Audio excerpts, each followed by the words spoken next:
Alright, there we go. For whatever reason, the microphone did not connect. But we're back. We are here. It is Thursday. You know what that means.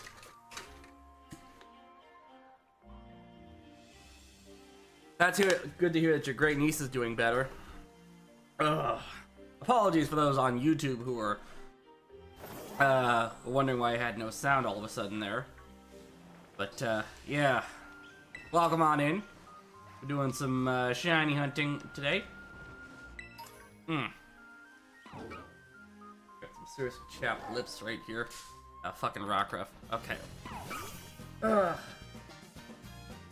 It has been a hell of a week for me. How are all y'all doing tonight?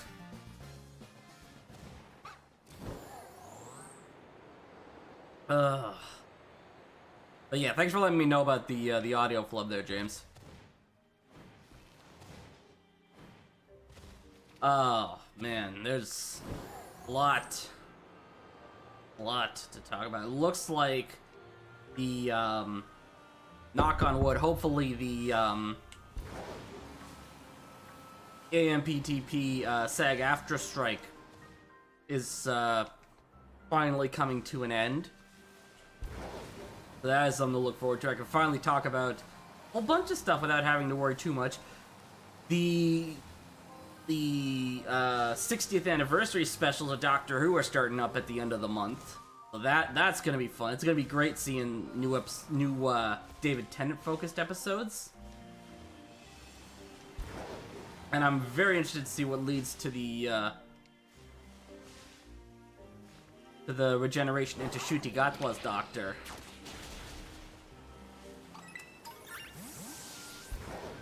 I know the big theory with at least one of the 60th anniversary episodes is that Neil Patrick Harris's character. And I can talk about Doctor Who freely because it technically does not fall under AMPTP guidelines, even though it will be airing on Disney Plus. It will be distributed through Disney Plus. I think it technically does not fall under AMPTP guidelines. I could be wrong about that because I know at the very least David Tennant is probably a member of SAG, because he has done some projects in the US. And so I'm preparing myself for finals, of course, over the end of the semester. Nice! Well, hopefully they're not too crazy. Ay.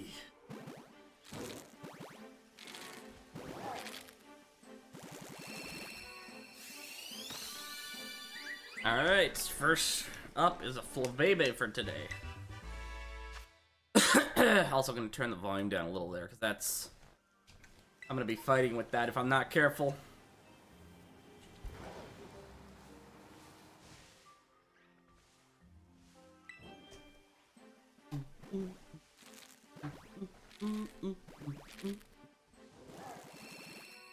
But of course, between that, the Loki, we're winding down on Loki season 2 now as well, and on top of all of that, once I get paid tomorrow, thought that was a shiny spinner rack for a sec. Once I get paid tomorrow, I'm gonna be pre-ordering my ticket for the Marvels, because that's kind of like, if I had the money, if I felt comfortable, obviously I get paid tomorrow again, but if I felt comfortable, there's part of me that was considering going to go see Five Nights at Freddy's, but honestly, I think I'm just gonna save my money for the Marvels and work from there.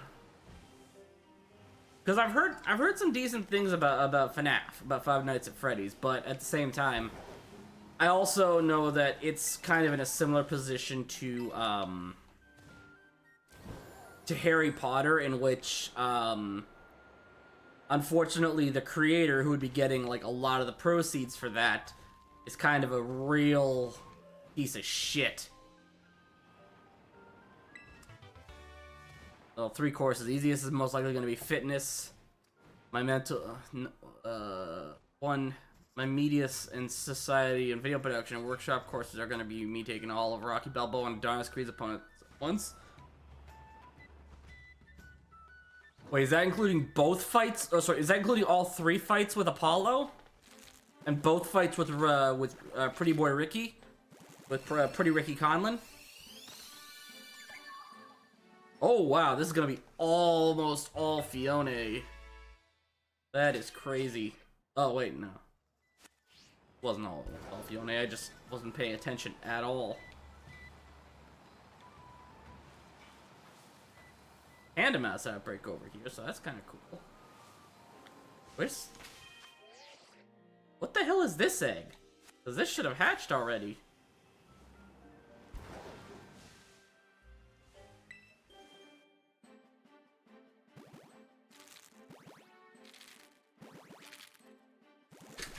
Actually, wait, technically there was also 2 Clubber Lang fights as well.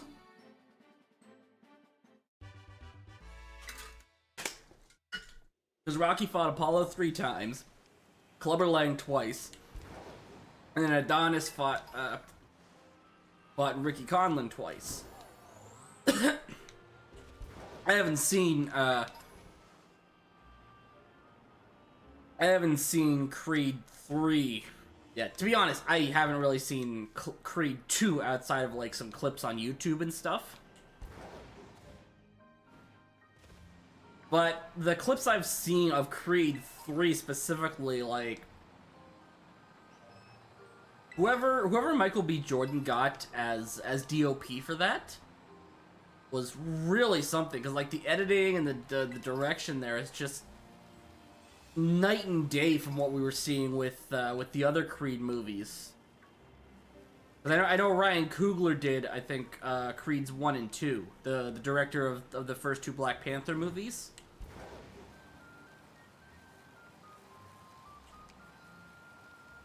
And I think again, Michael B. Jordan specifically directed Creed 3. I should probably swap out my eggs.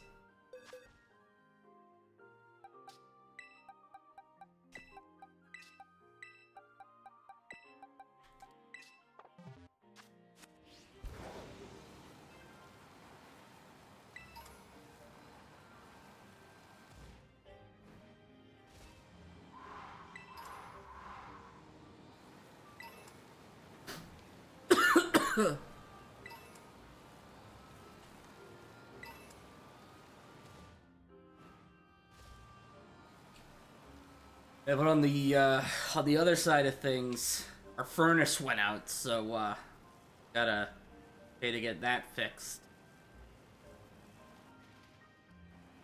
Thankfully, it's not like crazy cold, but it's still cold enough where like I'm actually not even wearing. As you can see, I'm not even wearing a t-shirt. I'm wearing a hoodie. If I get like cold, I might have to put on a second one. Well, you know, it's like it's 6 right now, so it's not like it's not like it's freezing out there. Basically, like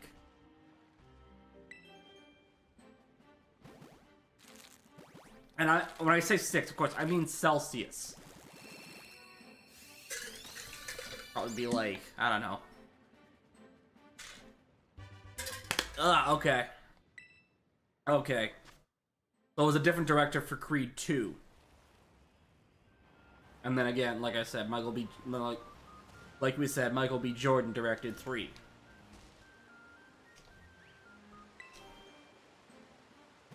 I don't know why. I guess I just kind of assumed Creed 2 was directed by Coogler.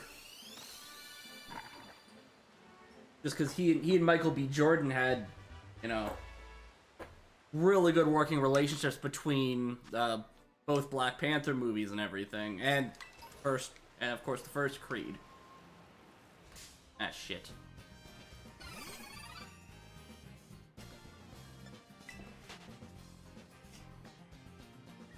One thing I'm interested though with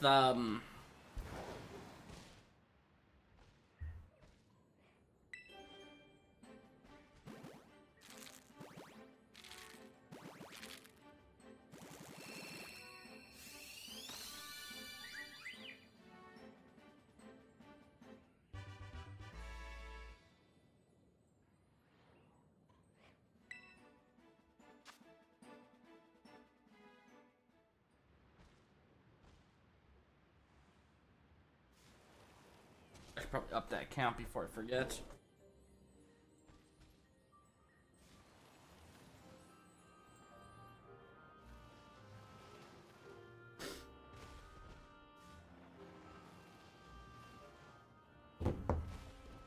For the record, temperature is cold. Yeah. Fair enough.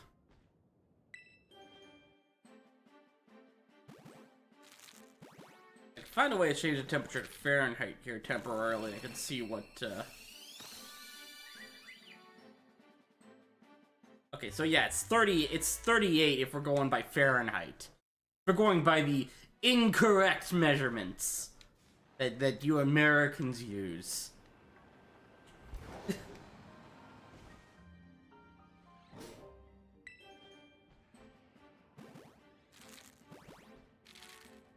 Ugh.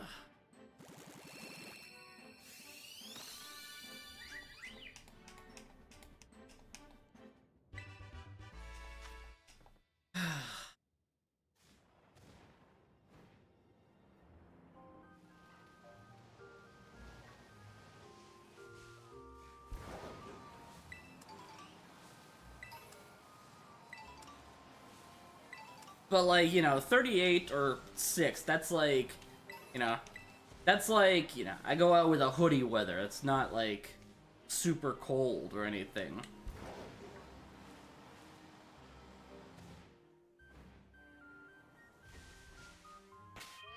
Oh shit, that's the batch.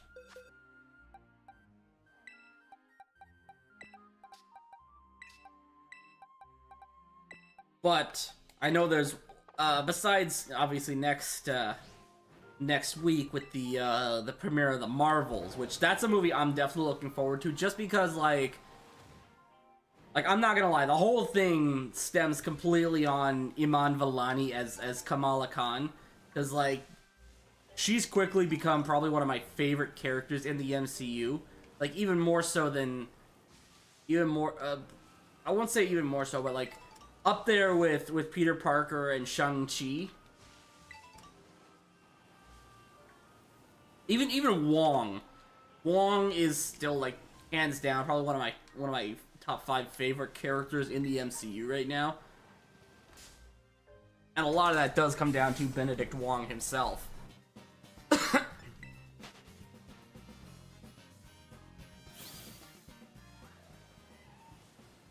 But like I know the first time I'd seen the Marvels trailer, like just some of the reactions I'd seen of just her interacting with Tiana Paris and Brie Larson, like that was already, that enough was what kind of sold me on the movie, and I'm definitely excited to see how it turns out.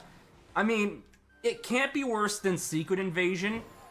It can't be worse than Ant-Man the Wasp: Quantumania. That was not great. And supposedly, supposedly from what I'm seeing, Marvel was actually considering replacing Kang with Doctor Doom, which I know was a big fan cast that people were suggesting after the whole Jonathan Majors incident went down, or after Jonathan Majors' arrest. And once again, with Doctor Doom, they can't make it much worse than...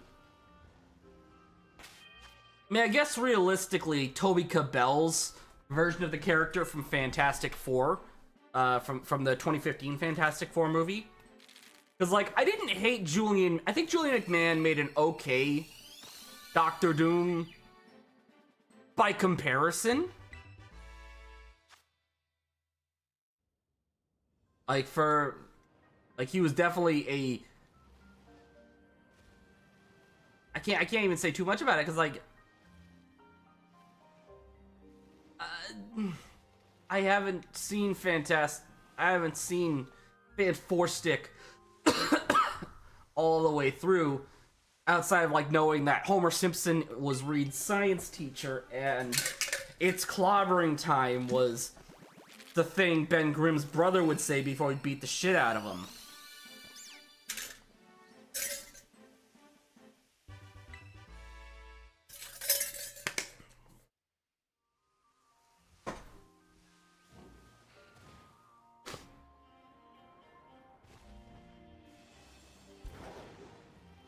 Which, like, kind of feel bad for Josh Trank with that, because, like,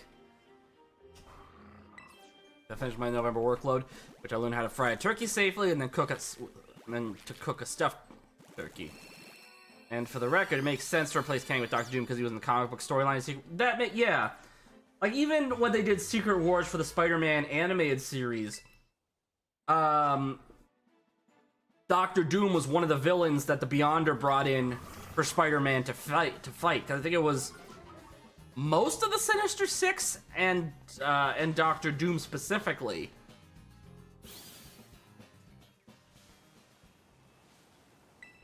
That got brought in.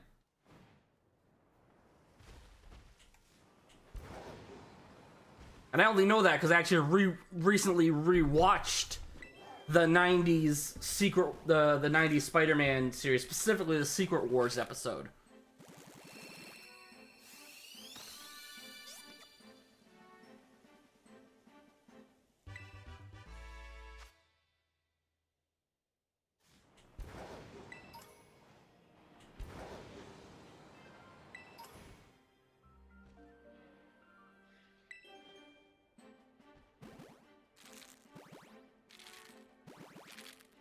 But actually, now that I think about it, 42 days left. Yep, 42 days left until the until the Indigo Disc drops, the second part of the Scarlet and Violet DLC. That is going to be fun. How you doing, Max? I'm actually surprised at how the Pokemon Company went and announced it. I was expecting a trailer or something, not just a random tweet, you know. Like, hey, by the way, guys, we're putting out the DLC on this day. Like, I'm actually legitimately surprised that there was no mention of it even at Toronto Regionals.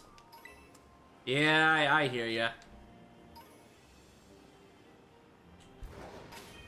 Oh, that's the whole batch.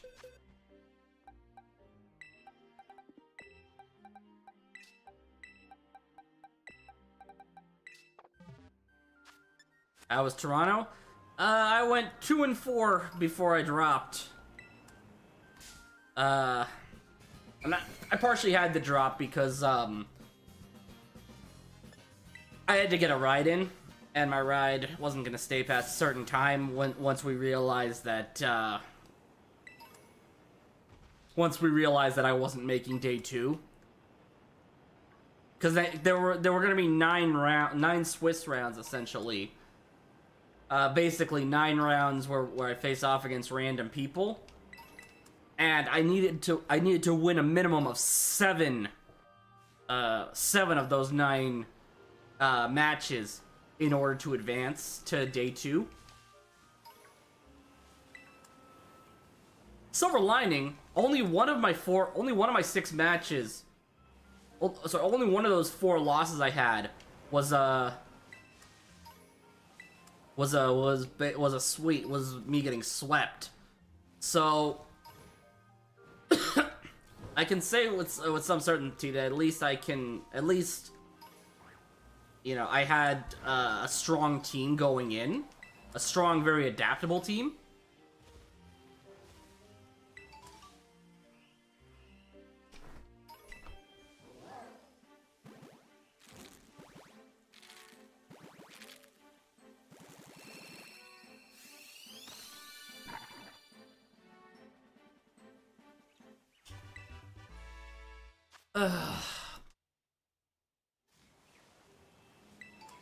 Only downside is that none of the people I lost to actually made it to day 2 either. So it wasn't like the smaller premiere event I went to, where like of the people I lost to, 2 of them made it. The 2 of the people I lost to were actually the final 2 in that tournament. Speaking of which, I'm actually going to be doing another premiere event at the end of November.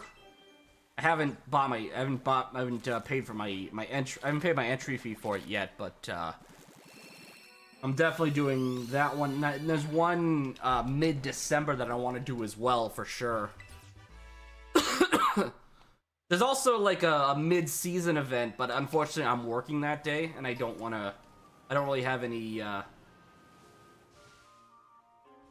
Let me actually see if I have any days off. I might do that mid-season. I might see if I can do that mid-season event too.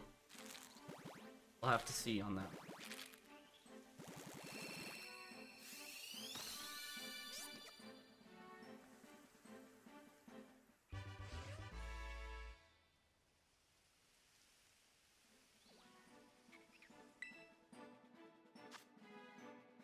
Check it later. Oh god, yeah. Oh, cool. Yeah, I don't really follow much baseball, to be honest.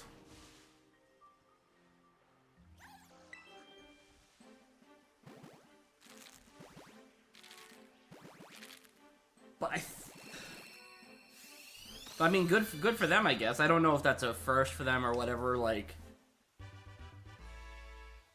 I'll be honest, all I know is, like, the last time same thing happened when the Crown Tundra dropped. Oh boy. Yeah. Like, I'm more preparing myself for the inevitable, leak we're getting. It was their first time. Oh, nice. Yeah. I'm more mentally preparing myself for the inevitable, data mine leaks that are coming. Because you know we're getting data mine leaks within, like, the next 2 weeks.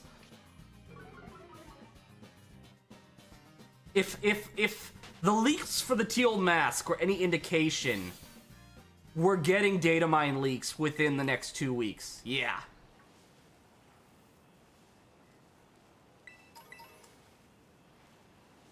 The good news is, the day the teal mask, the indigo disc drops, I actually can stream that day, so I don't have to, so I can actually go in blind for this. Like, I don't have to worry about, like, you know, unlike with the launch of Scarlet and Violet and the Teal Mask DLC. I can actually play it the day of. I just have to mute my alerts at a certain point.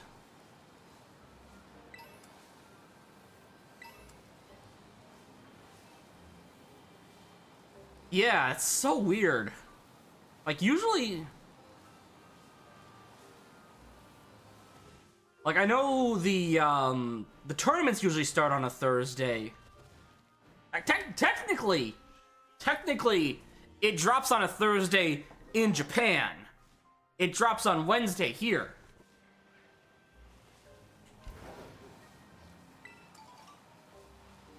Like, they're treating it kind of like the Raid Den events, from what I've been hearing.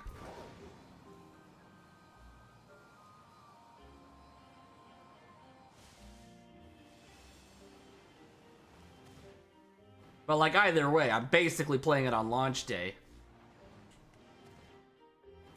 Actually, I think they did it the same thing with... Well, they didn't do it on, like, a Thursday, but I remember specifically with the Crown Tundra. I remember, 9 p.m., yeah. But I remember specifically, like, the Crown Tundra DLC dropped mid-stream. So I had to basically reset my, I had to basically close out of the game just to do the update on stream.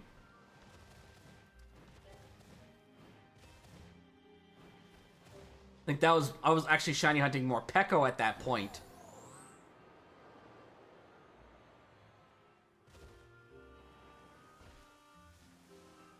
Oh, gee. Yep, though.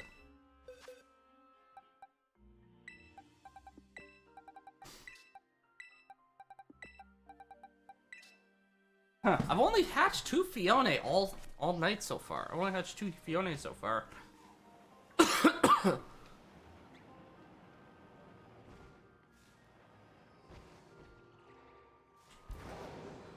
8 p.m. Eastern. Yeah.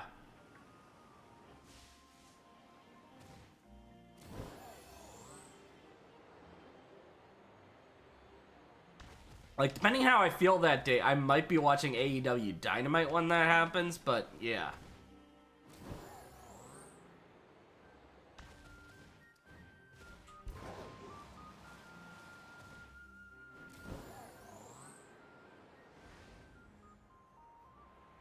I want to check something real quick, because I know the Hisuian Typhlosion event should be going live now.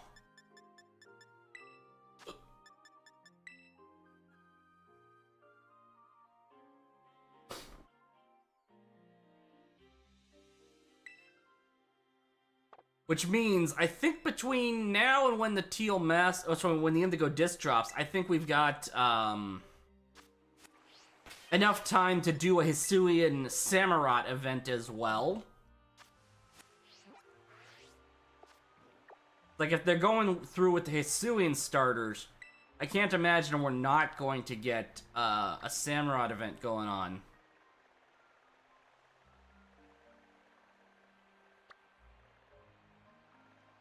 Yeah, no, I made my points very clear about AEW deciding to hire Ric Flair. That was a fucking terrible decision. That just Tony Khan is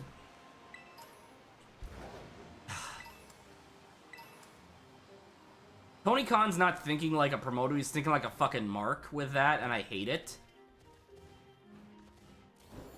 It's the same problem. It's the same problem we had with CM Punk, where, you know, Tony didn't want to like. Actually, I can't even say it's the same problem we had with CM Punk, because CM Punk at least was a bit of a ratings draw and stuff. Flair, he can't wrestle anymore. He's got way more controversy behind him than he needs to, between the No, he's more trouble than he's worth, between how outspoken he is on Twitter and also the incident with the whole Dark Side of the Ring incident, where was it the Plane Ride from Hell episode, where it was basically revealed that he sexually assaulted a flight attendant. I mean, let's be honest, given Flair's reputation,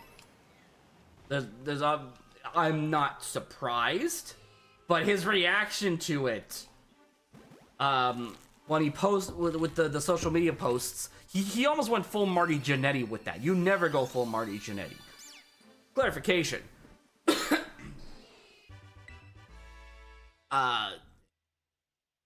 The Flair's reaction to that particular episode of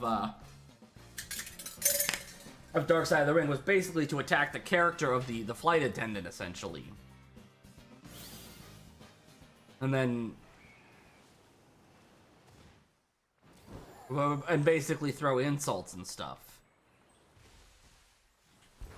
But he also started with the phrase, my lawyer, my girlfriend, my family, everyone who could tell me suggested I not say this, but I'm going to say it anyways. If you have everybody who can speak to you saying, no, Rick, don't fucking say this, you shouldn't fucking say it.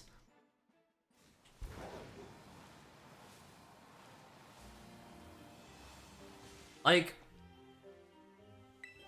I don't think this one decision on its own is something that will really hurt AEW in the long run. I don't think it'll help.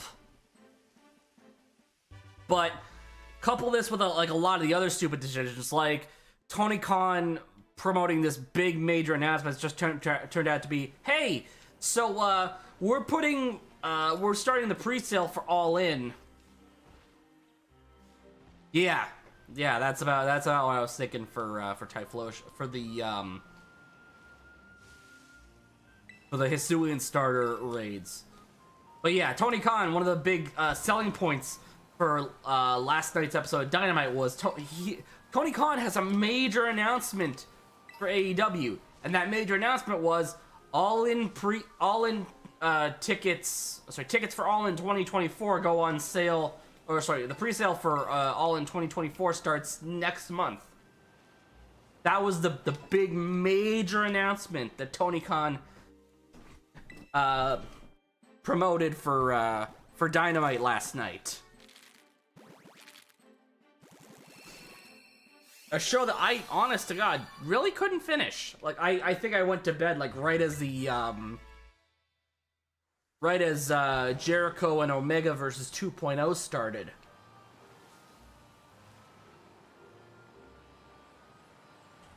Though I did see who they chose, I did see later the announcement Jericho made about, the partner that'll be joining him. Yeah. I mean, that's... To borrow the old... To paraphrase the old, this could have been an email meme, I feel like that could have just been a tweet.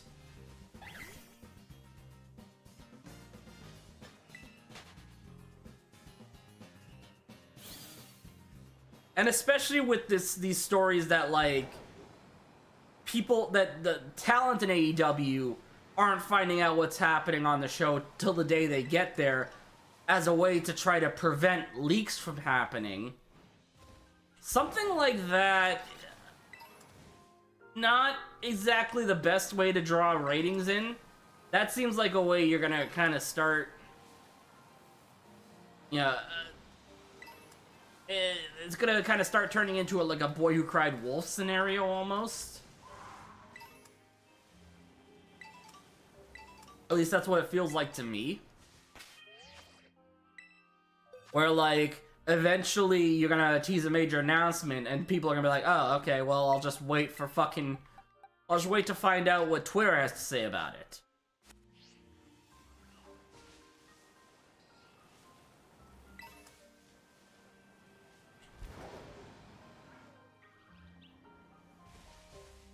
You know, I think it comes down to a lot of situations. Number one, Tony Khan needs more than just himself running the booking there. And I don't mean hiring Vince Russo. Keep that man as far the fuck away from professional wrestling as humanly possible. But you combine that with the fact that apparently, because they were in Louisville for Dynamite last night, supposedly Jeff Jarrett had actually invited Jim Cornette, a very controversial, shall we say, wrestling personality, for those of you who do not know. He's basically the wrestling equivalent of the meme "Old Man Yells at Cloud." That's the best way I can describe Jim Cornette.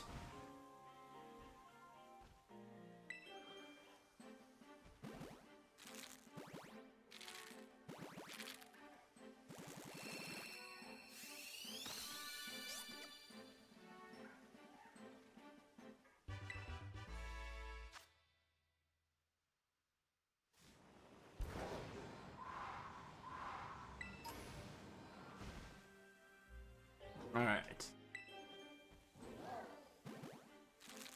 But, you know, besides the fact that Tony is now booking how many hours of TV a week now?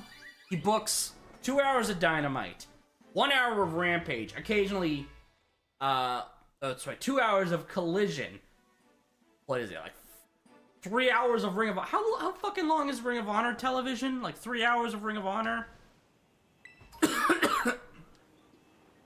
And not to mention, like, the 5 to 6 hour pay-per-views he might have to start doing every month if Warner Brothers Discovery has their way.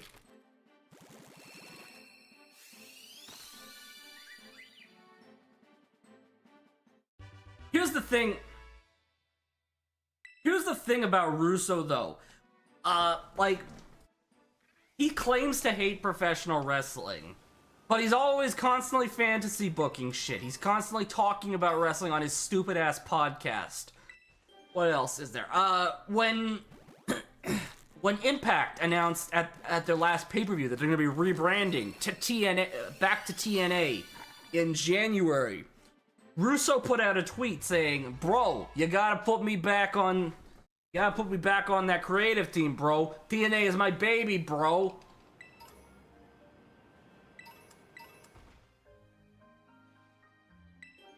But like I said, he is a man that I want as far the fuck away from professional wrestling as humanly possible. If there are 3 people I never want to see associated with professional wrestling ever again, it is Vince Russo, it is Disco Inferno, and it is Jim Cornette.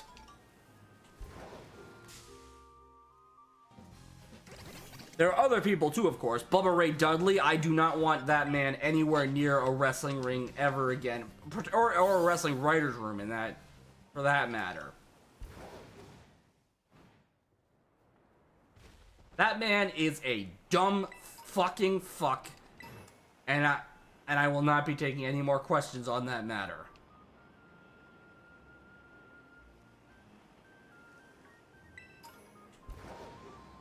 I don't care if he was the guy that booked the venues for ECW in the fucking towards the end of their run. Who would I have in AEW? Honestly, I'd work with the producers they already have, you know, with the exception of maybe Jarrett, because I think we've proven that Jarrett should not be involved anywhere near creative. But Bryan Danielson, I think, is a good person to have on the creative team. Will Washington, the guy they have helping run their social medias. I'm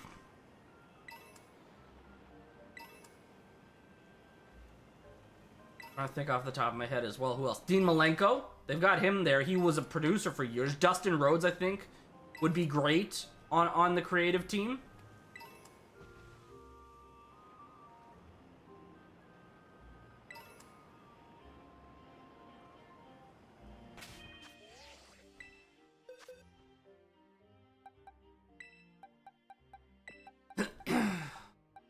But, like, even the fact that Danielson's been getting involved with creative for Collision specifically, like, even before Punk, even before the latest Punk incident. What the fuck is wrong with that sand slash?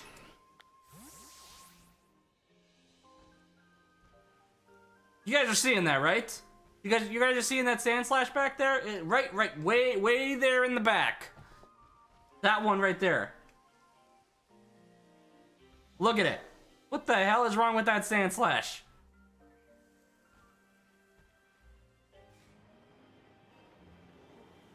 Okay, it's fixed. No, it's not fixed!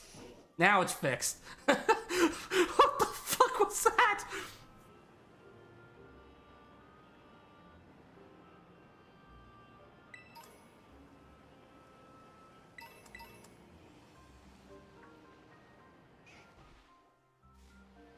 Honestly, I'd probably even put maybe, like, if you need some veterans besides maybe Dustin Rhodes, I'd put maybe Ricky the Dragon Steamboat on the creative team as well, alongside Malenko and Danielson. Alongside. What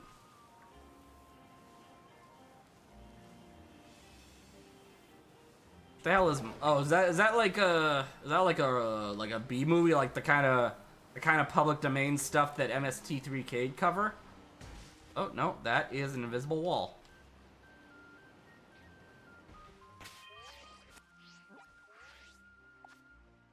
Alright, I need to go. I'm gonna go back to Paldea really quick because I want to see if I can get some tomato berries.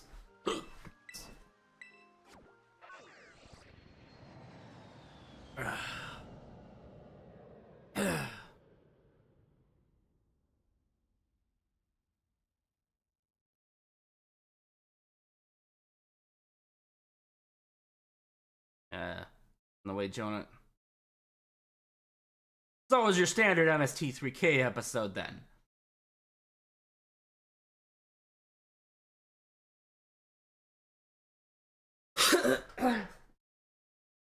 Cause like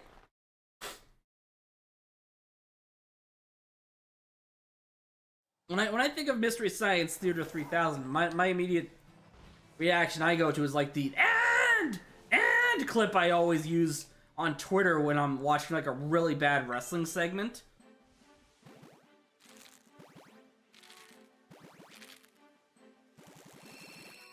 As well as he tried to kill me with a forklift, ole!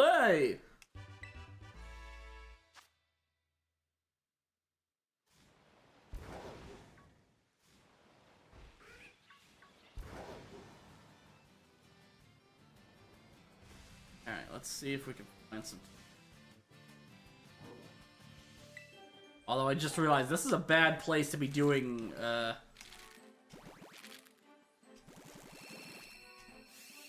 Oh, I just remembered this is a bad place to be doing this kind of stuff. I'm gonna probably try to find those berries at another point. For now, let's go to Area 0 for a bit, I think.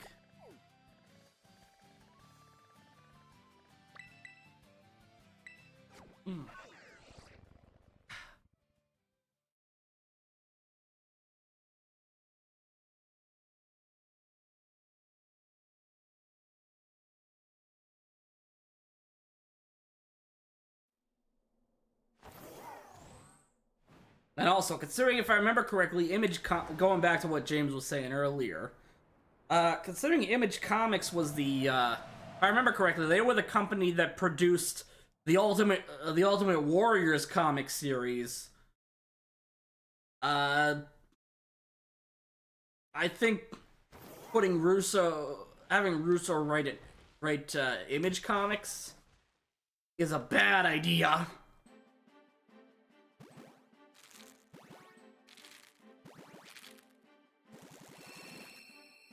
It'll be like probably worse than whatever shit Rob Liefeld was putting out at the time, or in the 90s.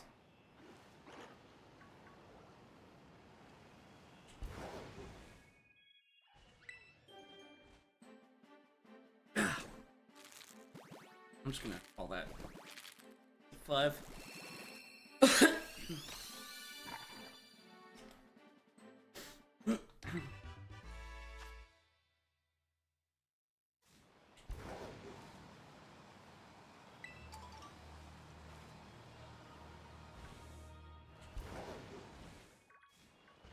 Actually, want to know a Pokemon that gave me a surprising amount of trouble at regionals? Farigiraf. I forgot, I found out the hard way that Armor Tail doesn't just protect Farigiraf from priority. It's basically...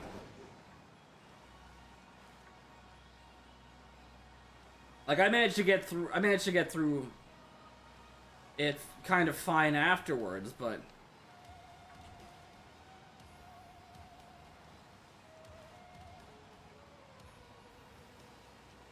I thought, again, I just thought Armor Tail protected Farigiraf itself. Because, like, right now,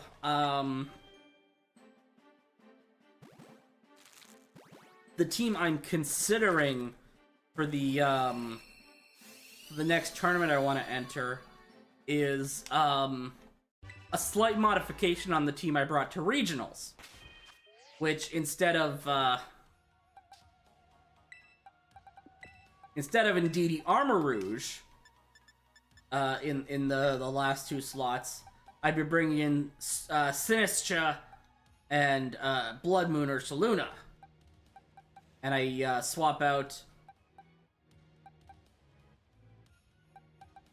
The only downside there is I no longer have any Psychic coverage, but I swap out Earthquake on Night Fury for either Fire Fang or Zen Headbutt, depending on what I need.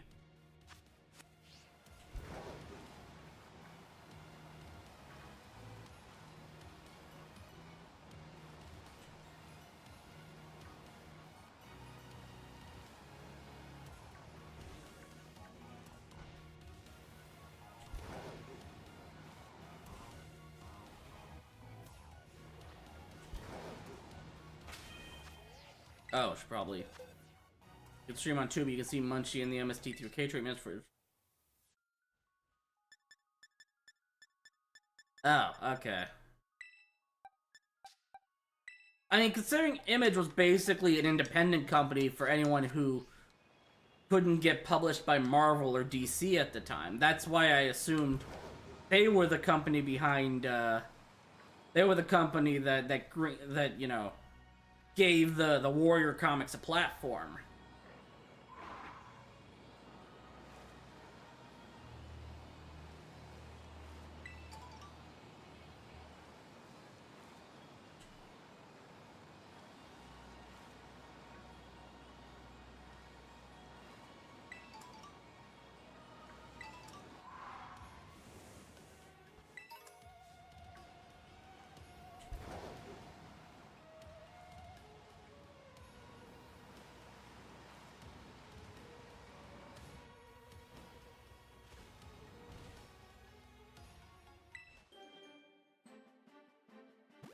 Ow.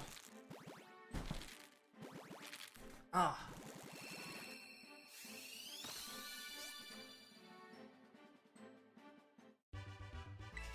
50. Egg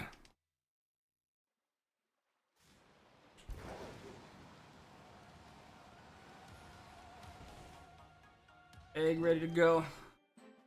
But yeah, I have Tubi on my phone, so I could probably watch it. Like, it's actually kind of cool how much can easily be available just through free streaming services like Tubi, Plex, and Pluto. Even Retro Crush. Retro Crush apparently has like a pretty decent anime library, actually.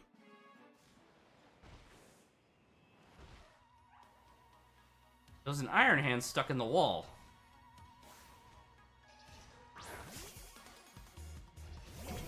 Had to check and make sure it wasn't shiny.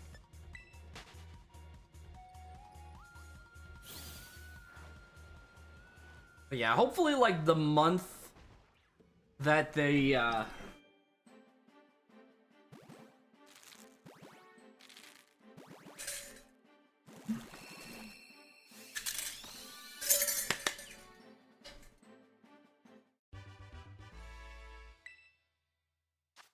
I guess month and a half, realistically, is enough time to clear out any egregious bugs that would make the game unplayable for Blueberry Academy.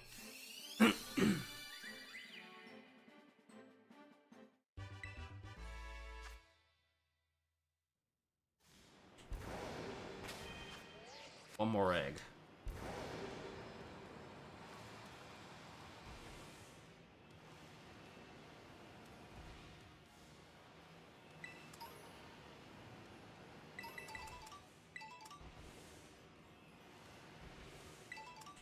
Okay, so this is going to be a Fione, I can tell you that right now. But like, I'm still convinced that this this area right here is gonna have something to do with the finale of the Area Zero story, I guess.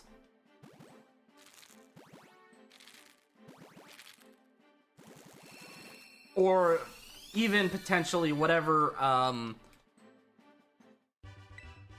whatever the gimmick is gonna be, like what like how the Crown Tundra had the Max Slayer where you could do where you could do Dynamax adventures.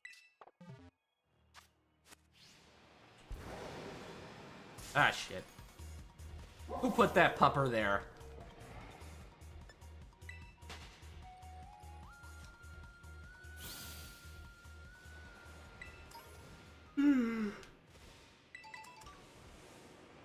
Oh, Chansey. Damn it.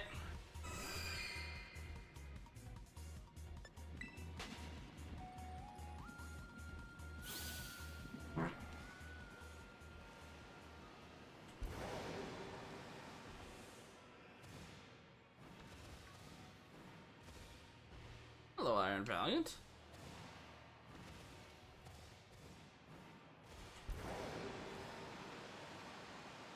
Yeah, another team I'm potentially considering is either something built around Komodo or Galarian Moltres.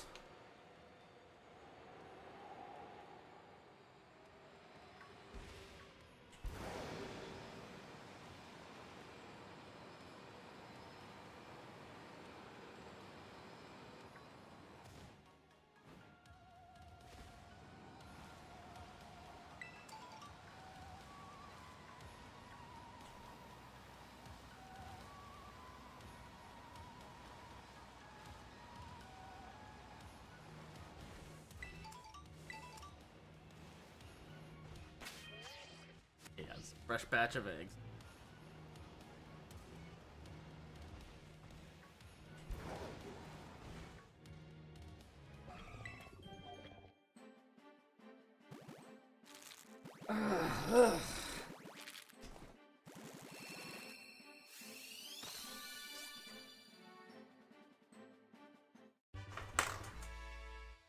But going back to AEW for a sec, the Flair thing was an especially stupid decision, especially after the whole MJF Juice Robinson controversy from quote unquote Title Tuesday, the night they were going head to head with NXT for the first time in a year. And for those of you who don't watch AEW Dynamite, MJF is their current world champion. He is he's a Jewish wrestler. That's been his thing. He's always been very open about his faith and everything. And he's been open about a story how when he was a kid, he would get a lot of anti-Semitic comments and people would be throwing quarters at him and stuff, right? Well, Juice Robinson is a wrestler. He has this gimmick where he'll punch people he'll put a roll of quarters in his hand to punch people to knock them out. But he kind of played that up, and even though that is his gimmick, it came off kind of tasteless, and a lot more squidgy than it really should have, because, again, MJF has been very open about the anti-Semitic bullying he faced as a kid. But yeah, bringing in Flair after that situation is not exactly great.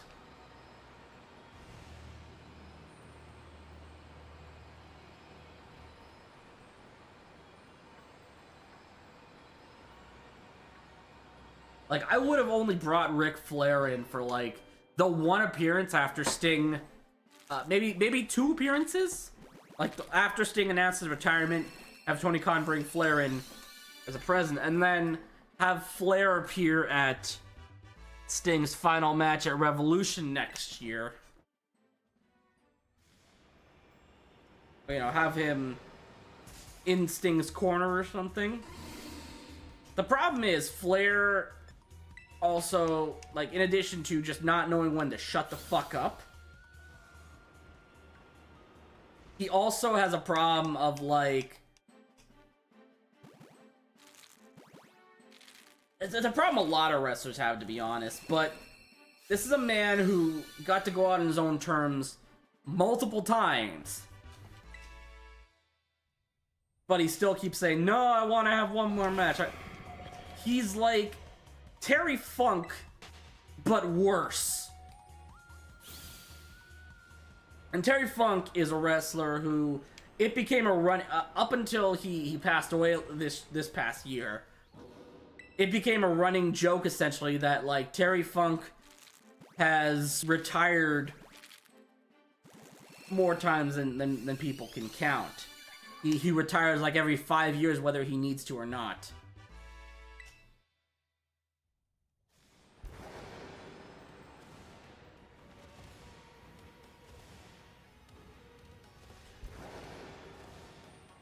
Whereas with Flair, I think so far he's only had like 3 retirements. He had his retirement at WrestleMania 24, where he lost to Shawn Michaels because the ongoing storyline there was the next time Ric Flair would lose a match, it would be his last match as an active wrestler. Then he had 2 matches in TNA because it was fucking TNA, and that place was fucking clown shoes at the time. Which is to say, it was a fucking joke, basically. And then there was like a whole ass pay-per-view this past year around Ric Flair's final match, where he teamed with his son-in-law to take on 2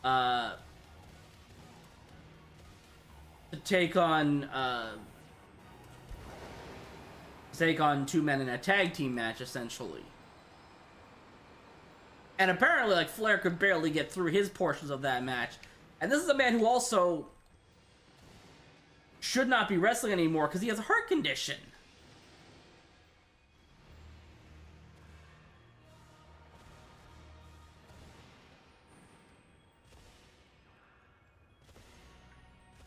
Like, cardio is an important thing for a wrestler, especially if you want to do, like, long-winded matches and stuff. Like, even to do, like, tag matches where you only have to do, like, short bursts, you have to have a decent amount of cardio to be able to pull that off.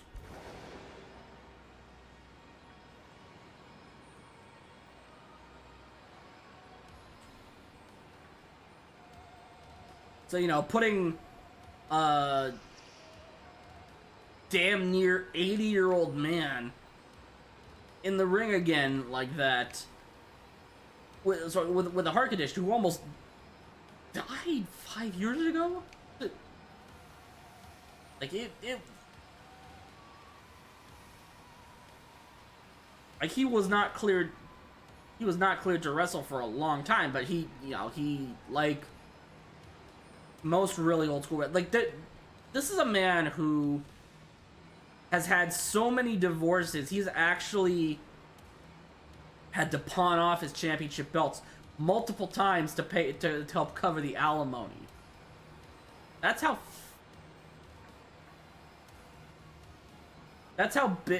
big of a problem this man has.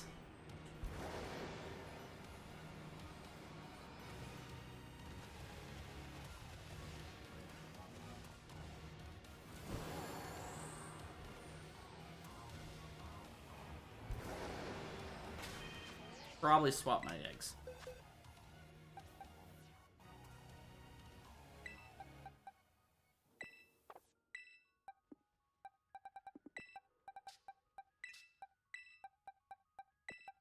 Okay, so this is all Flabebe.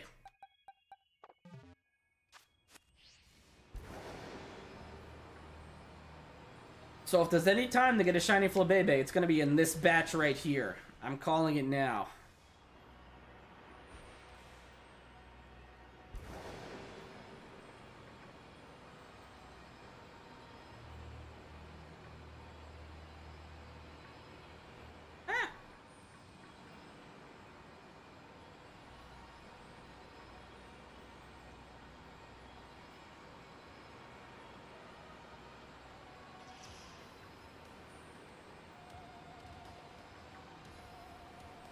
Also kind of funny, going back to the Toronto Regionals for a bit, the Pokemon that I was the most worried about was probably the one I had, and I had built my team around specifically trying to counter, was also the Pokemon that probably gave me the least amount of trouble at that tournament.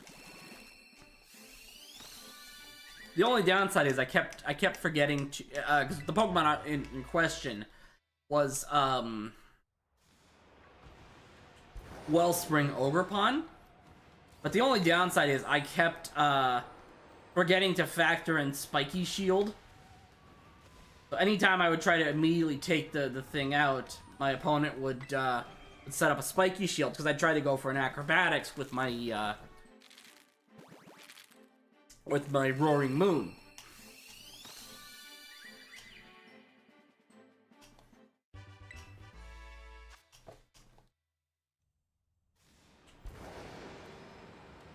Which unfortunately led to Roaring Moon taking more chip damage than was probably necessary. All right, James. Have a good night, bud. I'm probably only gonna go till 11 tonight, but we'll see. But yeah, thanks for popping in. I appreciate it.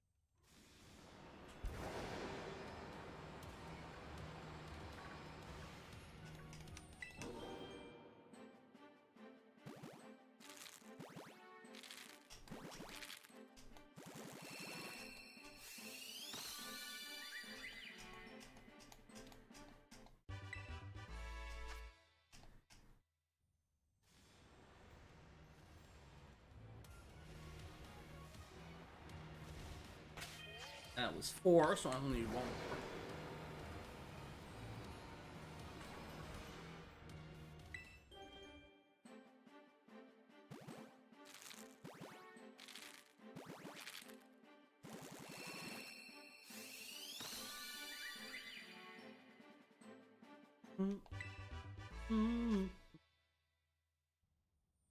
Ah, crap. Who put that Garganical there?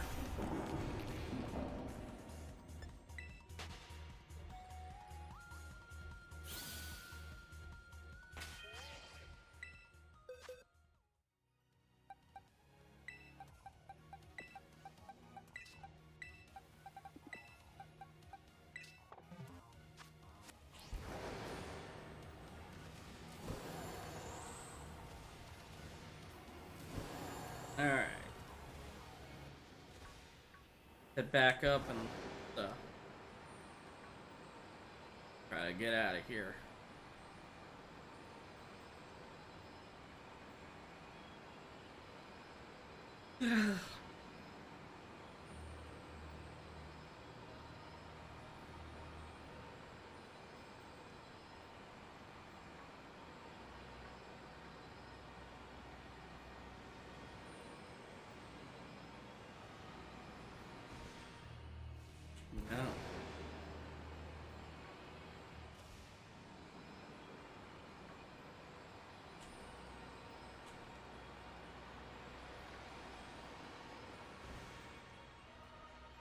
No. I just realized I should probably keep this open so I can at least pay attention to where the ads are, because I think the one downside to multi-streaming is there's no notification in chat in the chat box, so when ads are starting on the Twitch side of things.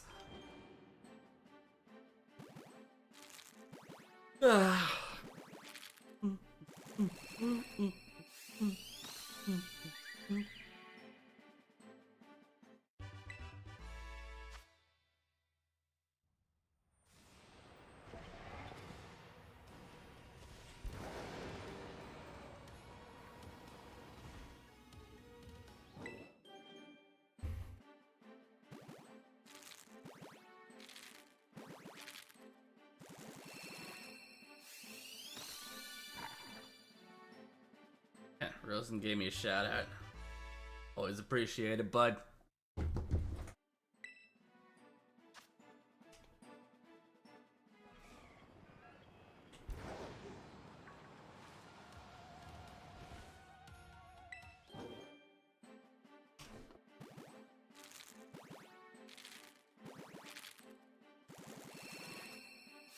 All right.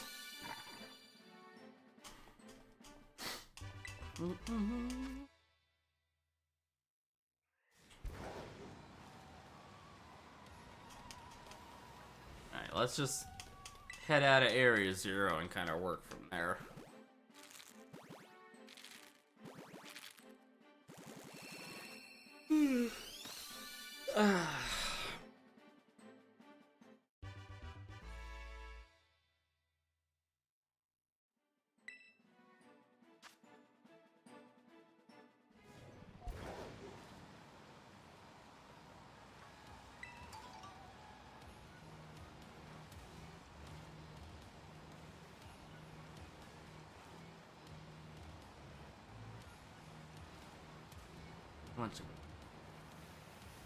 This way. So probably now's a good time to swap eggs.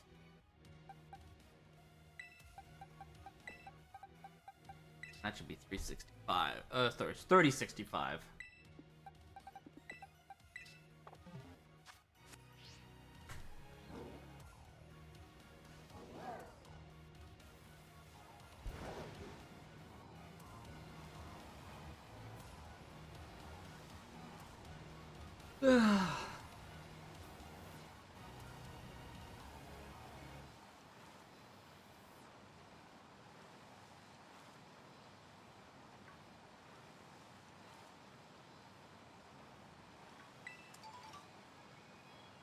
I'm actually surprised that I wonder if what was I gonna say? I was gonna say I'm surprised there was no international challenge last year, but I can't remember if there was or not. I'm kind of hoping there'll be another international challenge. There'll be international challenges for the 2024 season. But because like we're getting close to the point where restricted meta is gonna start kicking in for the ladder, and that's something I have to start considering, especially when it comes like it's probably not going to affect any of the tournaments that are upcoming, because those are all most definitely going to be contested under Regulation E. Don't quite know when I think Regulation F's probably going to be starting in January.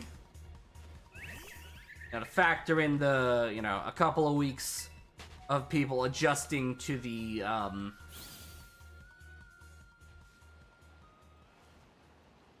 teal mask and trying to build a meta around it. Oh, sorry, not the teal mask, the indigo disc. Because I have a feeling that the indigo disc will probably have a bit more effect on the meta than the teal mask inevitably did.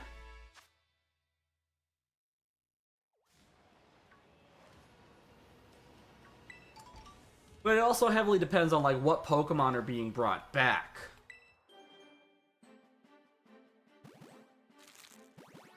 Like, I know Smeargle is going to be huge for I think Smeargle was one of the leaked Pokemon that is definitely coming back for the Indigo Disc.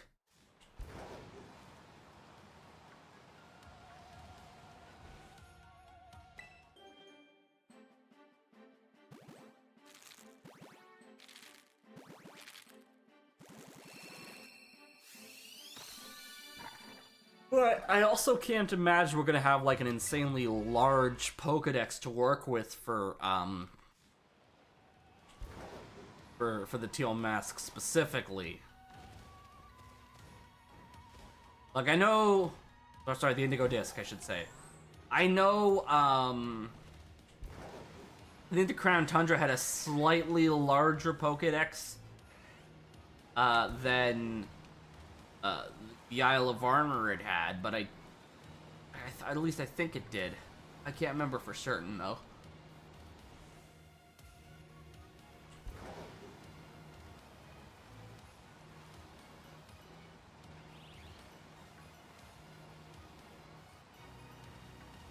And, like, I think there are definitely going to be some repeats available in Blueberry Academy's terrarium. Compared to like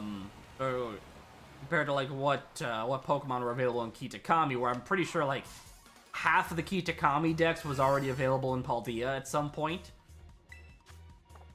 Hell, if you did the trade with the NPC who wanted a Paldean Wooper in exchange for a Johtonian Wooper, that there was like a huge, like pretty much the only.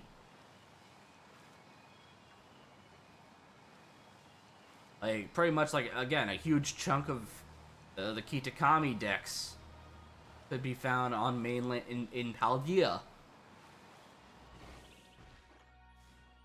Can't even say on the mainland because Kitakami is separate entirely from Paldea.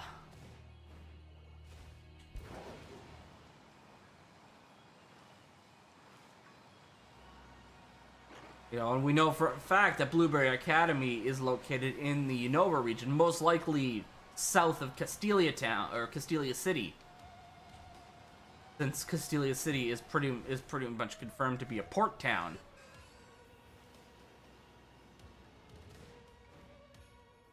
Or a port city specifically.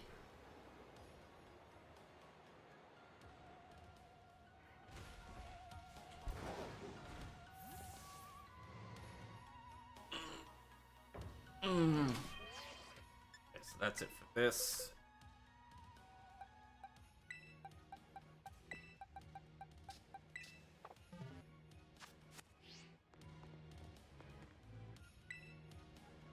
Zero gate. And work our way from there.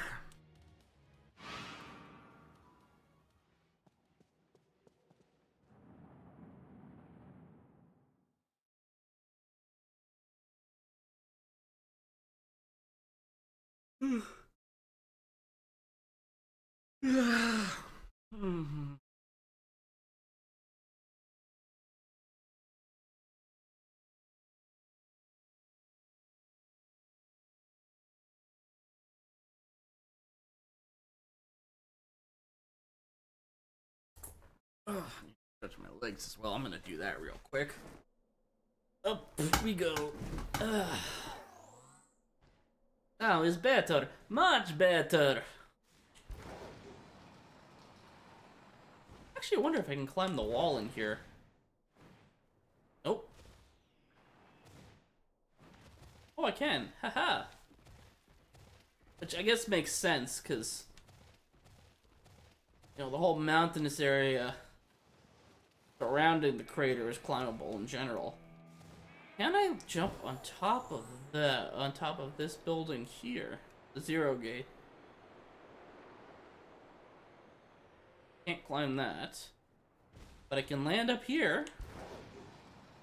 That's interesting. Unfortunately, no items to find.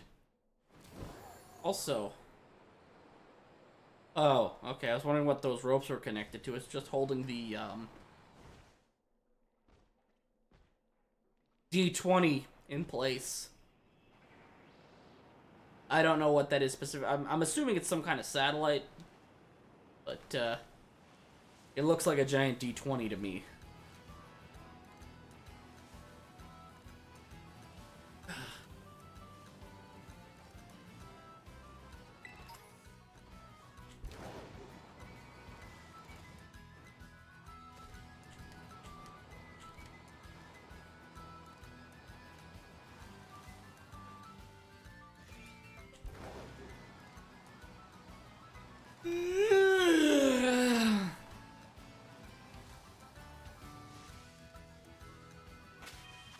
Oh, I didn't put any eggs in the party. I'm wondering, like, why aren't these eggs hatch? Oh, it's because there's no eggs.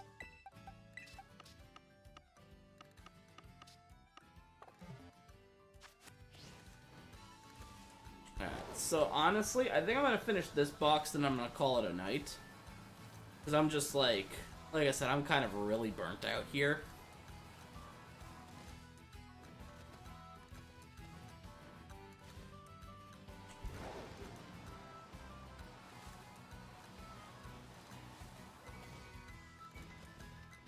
I think this is Kaskarafa over here.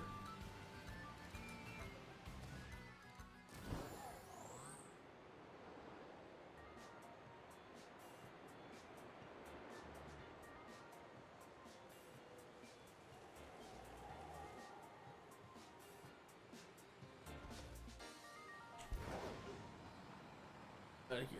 Pushing forward.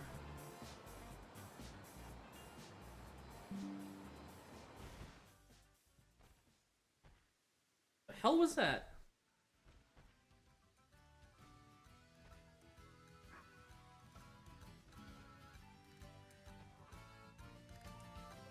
Got a notification, but I don't know what it was for.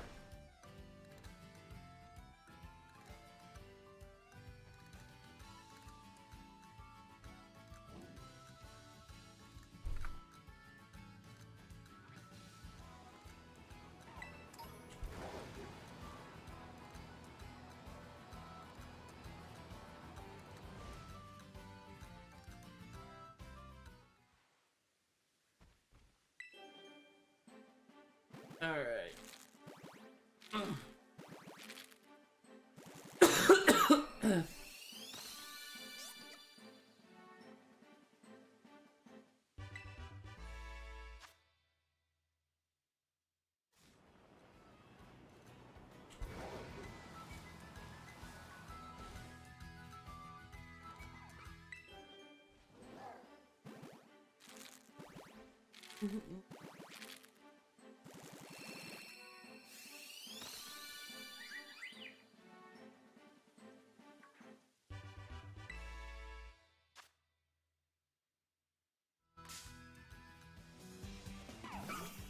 The other thing I just realized I'm gonna have to figure out is what, I'm double hunting tomorrow. What's the other thing I'm gonna shiny hunt? I'm kind of torn between going for my final, clan pearl, because I only need one more clan pearl. So I can evolve a Huntail and a Gorobus. Or trying, horde encounter hunting for shiny Minun or Plusle.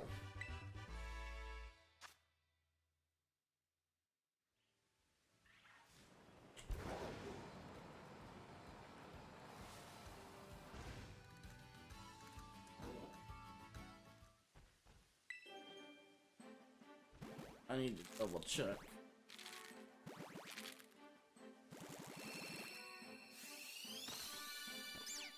Stats later. We'll figure that. Not stats. I forgot what I was gonna say now.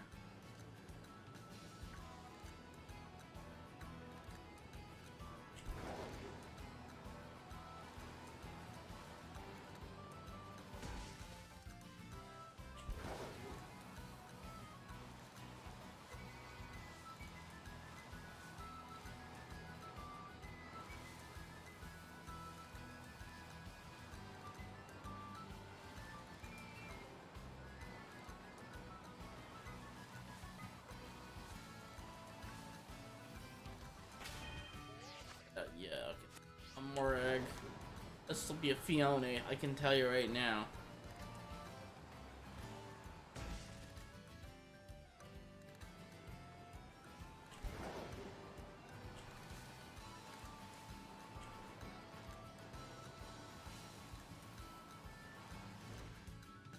Alright. Next batch ready to go.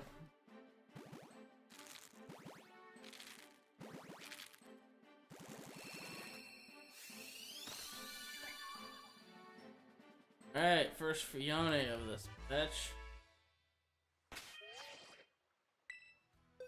Last egg of this batch.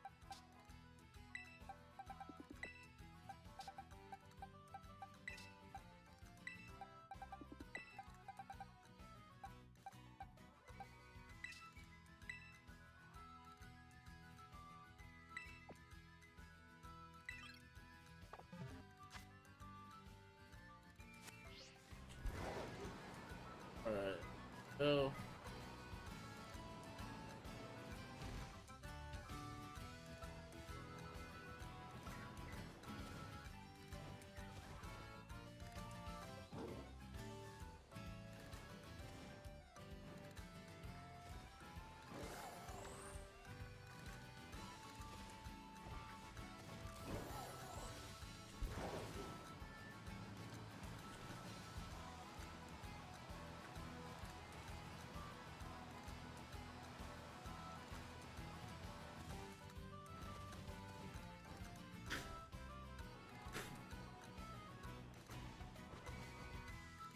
Oh, that's the,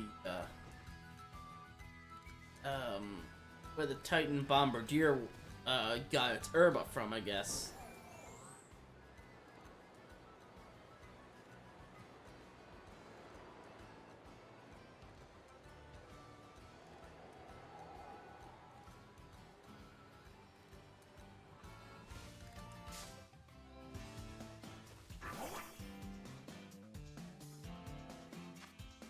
Alright, let's Numal alone.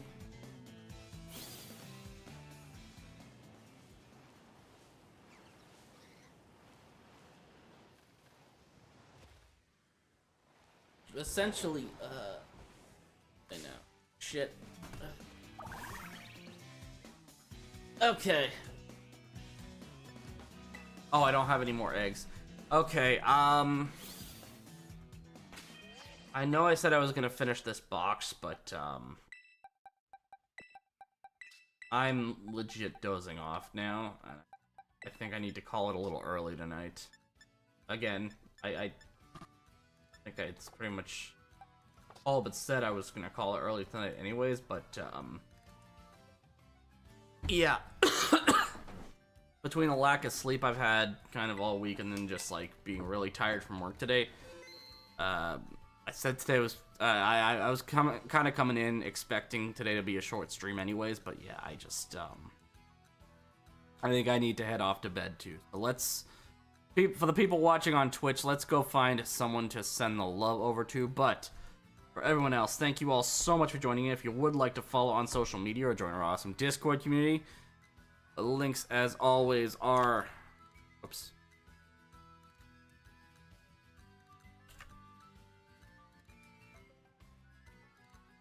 In the chat off to the side. I'm going to post them onto YouTube as well. Oh.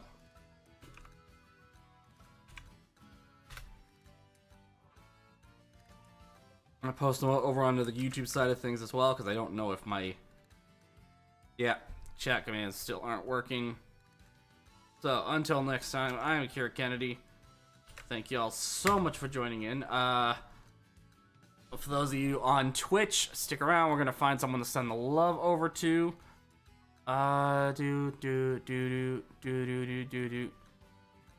Okay, let's go send the love over to Ada. She is doing some shiny hunting as well.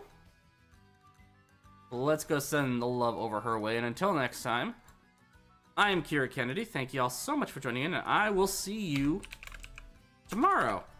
Peace. Push the wrong buttons 3 times.